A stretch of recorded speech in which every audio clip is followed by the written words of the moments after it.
speaker will be a session about the anesthesia and intensive care. And in our department, we are 3 departments: anesthesia, intensive care, and pain management. And we have experts in every branch of this specialty. And one of the experts, he will speak about the immuno-nutrition in intensive care and the critical care patient. Professor Dr. Mohamed Youssef. He is the professor of anesthesia and intensive care, and he was chair in the intensive care in Al-Ihsa for more than 20 years, and he's expert in the intensive care. Will speak about the immuno-nutrition in intensive care and critically ill patient. Please. Thank you, Mr. Chairman.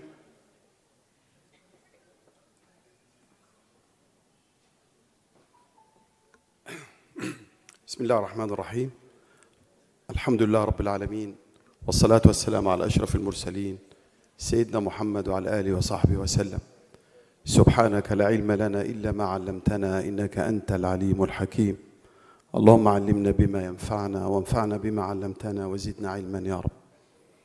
Ladies and gentlemen, I have the great pleasure to welcome you, and it is so nice to participate as a speaker in this annual conference of the Faculty of Medicine, Asyut University, the 34th, hoping, inshallah, to celebrate with the Diamond Conference and Diamond Jubilee, wishing you a fruitful and a valuable conference. My talk is simple and short, but at the same time, very important to the critically ill patient. Immuno-nutrition in the critically ill patient. Why is nutritional therapy in critical illness is important? Usually critical illness associated with systemic inflammatory response, hypermetabolism, multi-organ dysfunction, infection, malnutrition, impaired immunologic function, and the increased morbidity and mortality. So, nutrition therapy is important to improve the patient outcome. Patient outcome means reduced morbidity and mortality, reduced hospital stay, ICU stay, and lastly, reduced hospital cost. Goals of nutritional therapy in critically ill patient: to provide nutritional therapy consistent with the patient condition. This patient renal, hepatic, have sepsis, burns, and so on. To prevent nutrient deficiencies such as vitamins, trace elements, proteins, carbohydrates. To avoid complications related to delivering nutrition, whether enteral or parenteral. And lastly, to improve patient outcome, as I mentioned before. According to ISPIN guidelines 2019, the nutritional support should be individualized and tailored to the severity of hypercatabolism, pre-existing nutritional status, the underlying disease and the associated comorbidities, and lastly, the need for nutrition technical rapid response team. As we see here, just to remind, the types of nutrition, I think not clear. We have on the left side the intravenous alimentation, either peripheral parenteral nutrition through a peripheral vein, or TPN through a big vein, usually superior vena cava, and the other side,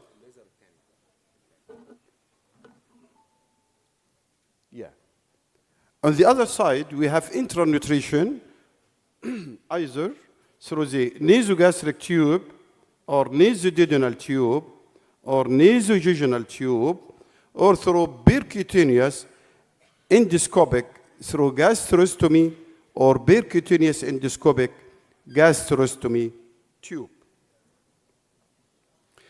What is the difference between enteral and parenteral? I mean, what are the advantages of enteral nutrition versus parenteral? It's a simple associated with reduction in infectious complication, less expensive, protect against bacteria translocation, increase blood flow to the gut, so avoid repeating diarrhea, improves immune function by supporting gut-associated tissue, lymphoid tissue.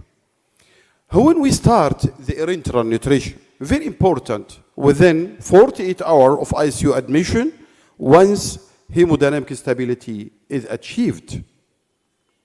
Is early enteral nutrition superior to delayed enteral nutrition in critically ill? I mean early nutrition within the first 24 to 48 hours. The critically ill patients who are hemodynamically stable with a functioning gut should be fed as early as possible. Why? Because early nutrition usually associated with reduction of infectious complication, reduction in hospital stay, and reduction of mortality. When to start parenteral nutrition? Parenteral nutrition usually started within 3 to 7 days if there is any contraindication for the enteral nutrition. Pharmaconutrients, immuno-nutrition, or called immune-enhancing diet. Enteral products supplemented with nutrients usually modulate immune system, so-called immuno-nutrition, facilitate wound healing, and reduce oxidative stress. Immuno-nutrition includes 5 items: antioxidant, glutamine, arginine, omega-3 fatty acids, and the micronutrients, whether trace elements and vitamins. Antioxidant new guidelines recommend administration of antioxidants such as vitamins A, E, D, and C, and minerals such as selenium, very important, zinc and copper to ICU patients, especially those with burns or trauma or mechanically ventilated patients. Glutamine is the most abundant non-essential amino acids usually produced in skeletal muscle, conditionally essential amino acids, primary oxidative foil, salt foil for rapidly dividing cells, whether enterocytes, gut mucosa, lymphocytes, and macrophages, responsible for proliferation of T cells and formation of interleukins, precursor of glutathione, a substrate for DNA and RNA, and maintains normal intestinal integrity and prevents translocation. Glutamine has a central role in nitrogen transport, ureagenesis, ammoniogenesis, and regulation of acid base. Optimum provision is 20 to 30 grams per day to meet basal and gastrointestinal requirements in critical illness. Should be added to standard formula in burn and trauma patients, contraindicated in liver failure, and the patients with encephalopathy.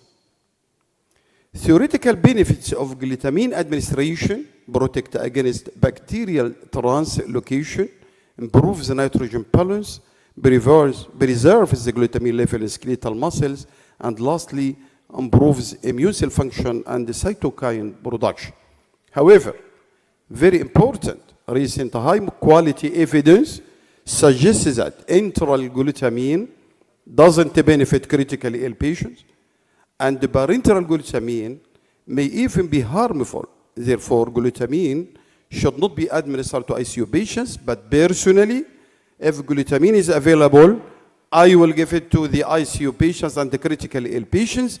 As mentioned also by Dr. Marwa, glutamine is very important to the critically ill patient. Arginine, conditionally essential amino acids, important secretagogue for insulin, glucagon, and the growth hormone, all may stimulate protein synthesis and wound healing. Immunostimulatory effect, improve immune cell number and function, T lymphocytes. Enteral nutrition formulas, arginine should be used in patients with severe trauma, traumatic brain injury, and in post-operative critically ill patients. Plays an important role in ammonia detoxification and the conversion of arginine to orthonine by arginase pathway. The arginase pathway also reduces the inflammatory immune response, while the nitric oxide pathway promotes the inflammatory response and induce the formation of nitric oxide. Please don't forget, arginine is a nitric oxide donor. Nitric oxide usually has a negative inotropic and chronotropic effects and promote vasodilatation, so reduce hypotension and shock in patients. In septic patients, so patients with sepsis should not receive the arginine because it may increase the mortality. Also, may damage the gut epithelium, increase bacterial translocation, and reduce overall gut integrity. Omega-3 fatty acids, present in fish oil or canola oil, no direct stimulatory effect, but indirect by modifying phospholipids in cell membrane. Omega-3 fatty acids compete with omega-6 fatty acids, pro-inflammatory for incorporation of cell membrane, activations of cyclooxygenase pathway, and feeding formulas containing omega-3 fatty acids must be present and used in patients with acute lung injury and sepsis. Also, new guidelines don't make a specific recommendation for its use, but also omega-3 fatty acids, if available and present, it is highly recommended in ICU patients. Micronutrients, trace elements, and vitamins is essential for normal metabolism, immunity and modification of inflammatory response, so-called and named immuno-nutrition, and antioxidant defense. Trace elements and vitamins usually include thiamine P1, ascorbic acid, vitamin C, vitamin B12, folate, fat-soluble vitamins A, D, and K, copper, selenium, zinc, cobalt, iron, iodine, manganese, and so on. Alhamdulillah, in 2007, I did a study with my colleague, Professor Bukhari Ali. He's a neurosurgeon professor at Al-Azhar University, under the name of effect of trace elements as antioxidant nutrients in the outcome of patients with moderate head injury, and published in the 1st of January 2007. And we conclude from this study that early treatment of patients having moderate head injury with trace elements, often in conjunction with other medical treatment, had a significant effect in neurological outcome, as evidenced by Glasgow scale, and treatment with trace elements has suppressed the increased and associated levels of serum triglycerides and cholesterol. And also, we recommend from this study that early treatment of traumatic brain injury with trace elements as antioxidants to reduce or prevent cerebral damage and to improve the outcome. According to the ESPN micronutrient guidelines, clinical nutrition in 2022 proved that the data on micronutrients remain limited, and the guidelines should encourage research in this area. However, there is sufficient evidence to recommend safe levels of intake of all micronutrients to prevent the deficiency and meet most requirements. The opportunity must be taken to review these levels and provide tables of recommended intake in patients receiving the most of their nutrition, either enteral or parenteral. Such amounts should be provided from the beginning of any period of nutritional support, and the further research is required to identify the amounts needed to optimize tissue function. Lastly, based on the above, such research should explore not only the amounts of individual micronutrients, but also suitable recommendation. These all the references related to my talk. And lastly, thank you for listening, wishing you a happy time and a fruitful scientific forum.